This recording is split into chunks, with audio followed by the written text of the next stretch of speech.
क्या आपने नोटिस किया है, जो लोग रोजाना सुबह को 3:30 से 4 बजे के आसपास उठते हैं, उनकी लाइफ धीरे धीरे बदलने लगती है।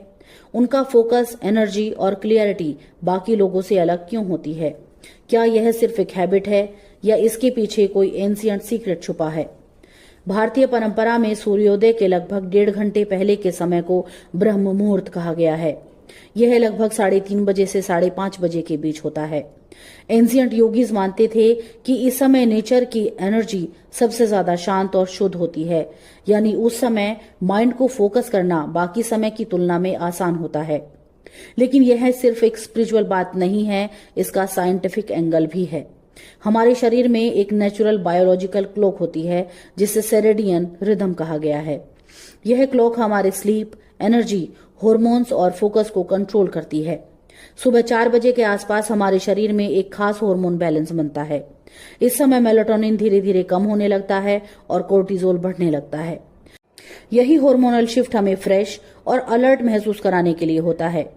इस समय अगर कोई व्यक्ति उठकर मेडिटेशन, प्रेयर या डीप थिंकिंग करता है तो उसका माइंड ज्यादा काम और क्लियर रहता है, क्योंकि उस समय आसपास का नॉइज लेवल भी बहुत कम होता है।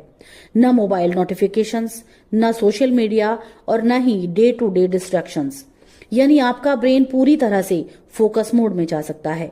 इसीलिए दुनिया के कई सक्सेसफुल पीपल भी अर्ली मॉर्निंग रूटीन को फॉलो करते हैं। वो जानते हैं कि सुबह का पहला 1 घंटा पूरे दिन की मेंटल डायरेक्शन तय कर सकता है।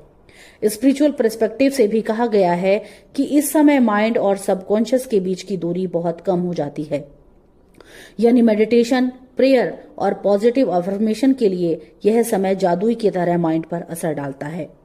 लेकिन यहाँ एक सीक्रेट और भी है। हर किसी को अचानक 3:30 बजे पर उठने की जरूरत नहीं है। अगर आप धीरे धीरे अपनी स्लीप रूटीन सुधारें और रोज थोड़ा थोड़ा जल्दी उठना शुरू करें तो आपका माइंड भी धीरे धीरे उस रिदम में आने लगेगा।